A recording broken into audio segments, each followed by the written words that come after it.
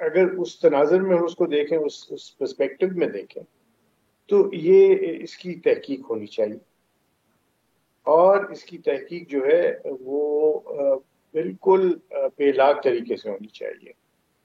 اس میں بجائے اس کے کہ ہم ادھر ادھر کی باتیں کریں، ہم فورینزکس کیوں نہیں کر لیتے؟ ہم کیوں نہیں کال ریکارڈز دیکھ لیتے؟ جو کال ریکارڈز بڑی آسانی کے ساتھ دیکھے جا سکتے ہیں، رجسٹرار کا کال ریکارڈ، جج صاحبان کا کال ریکارڈ، اور یہ دودھ کا دودھ اور پانی کا پانی ہو جانا چاہیے۔ اس سے پہلے جسٹس ریٹائرڈ شوکت صدیقی نے کچھ ایسے الزامات لگائے، پھر اس کے بعد جسٹس ارشد ملک کی ویڈیوز آئیں، یہ اب تیسری دفعہ ہو چکا ہے، تیسرا معاملہ ہے، اور جسٹس اطہر من اللہ نے آج خود کہا کہ ثبوت لے آئیں، تحقیقات ہوں گی تو ثاقب نثار صاحب کے خلاف بھی تحقیقات ہوں گی۔ اگلا لائے عمل کیسے طے ہوگا؟ 17 کو مریم نواز کی آپ کو پتہ ہے کہ پیشی ہے، وہ کیسز اسی عدالت نے سننے ہیں، اور جن جج صاحب کا نام سابق جج نے اپنے ایفیڈیوٹ میں لیا وہی سماعت کریں گے۔ تو اس معاملے کو کیسے بیلنس آپ سمجھتے ہیں ہونا چاہیے کہ انصاف کے تقاضے بھی پورے ہوتے نظر آئیں، اور اگر کوئی اس پر انصاف کے تقاضوں پر یا انصاف کے عمل پر اثر انداز ہونے کی کوشش کر رہا ہے تو وہ بھی کامیاب نہ ہونے پائے؟ جی بہت اچھا آپ نے سوال کیا ہے، اور اس کی جس طرح میں نے پہلے عرض کیا، اس کی سینسٹیوٹی بہت ہے، اس کی سینسٹیوٹی پبلک میں ہے، اس کی سینسٹیوٹی جو اس کی حساسیت جو ہے وہ انسٹیٹیوشن کے حوالے سے۔ اب ہم وکیل کے طور پہ جب عدالت میں جاتے ہیں تو ہم اسی لیے جاتے ہیں عدالت میں کیونکہ ہمیں یقین ہوتا ہے کہ ہم اپنے سائل کے لیے، اپنے کلائنٹ کے لیے جو قانون کے مطابق ہے اس کو فیصلہ لیں گے، اور قانون کے مطابق فیصلہ تو وہ ہوتا ہے جو کسی کے زیر اثر نہ ہو۔ تو یہ جو ایک کچھ عرصے سے چلا آ رہا ہے معاملہ، بلکہ میں اس کو یہیں پہ نہیں کہوں گا کہ یہ ابھی سے ہے، یہ بہت پہلے سے بھی ہے، جب الزامات لگتے رہے۔ آپ کے سامنے ہے ایک ایسا بھی معاملہ سامنے آیا جہاں پہ ایفیڈیوٹ دیا گیا اسد درانی صاحب کا، پھر ایک ایسا معاملہ بھی تھا جس کے اندر جو ہے وہ بتایا جنرل اسلم بیگ نے کہ وہ چیف جسٹس سے ملے تھے اور اس کو سینسٹیوٹی سے آگاہ کیا تھا کہ اسمبلیز کو ریسٹور نہ کیا جائے۔ تو یہ چیزیں آپ کے سامنے ہیں، یہ ہسٹری کی بات ہے، اس میں کوئی فکشن نہیں ہے، اور اس کو واقعی ایک بیلنسنگ ایکٹ ہوگا، ایک بہت ہی اچھے طریقے سے اس کو کرنا ہوگا، شارٹ ٹرم میں اس کیس کے حوالے سے، لانگ ٹرم میں کہ آپ عدالت کے اوپر جو لوگوں کا جو اعتماد ہے وہ کم ہوتا دکھائی دے رہا ہے، اس کو آپ نے ریسٹور کرنا ہے، اور اس کی ایک وجہ بڑی سیدھی ہے، اور وہ ہے کیسز کا التوا میں چلا جانا، اور اتنے جب پینڈنسی ہوگی اور اتنے کم ججز ہوں گے اور کیپیسٹی جو ہے اس کا فقدان ہوگا، کیپیسٹی آپ کی انفراسٹرکچر کی، کیپیسٹی آپ کے جو دفاتر ہیں کورٹس کے ساتھ منسلک ان کی کیسز کو پروسیس کرنے کی، اس سے پہلے انویسٹیگیشن کی، اور یہ سب چیزیں، تو یہ ایک بڑا میکرو لیول پہ تو کرنا ہی کرنا ہے، لیکن مائکرو لیول پہ کرنا کافی دشوار ہوگا۔ چلیں اشتر اصاف صاحب، thank you so much for joining اس۔ ناظرین، بڑا ایک بیلنس تجزیہ فرما رہے تھے اشتر اصاف صاحب۔ تو آج کے پروگرام پر آپ کے فیڈ بیک کے منتظر رہیں گے۔ ہمارا ٹویٹر ہینڈل ہے @عادل شاہ زیب۔ مجھے میری ٹیم سمیت اجازت دیجیے، خدا حافظ۔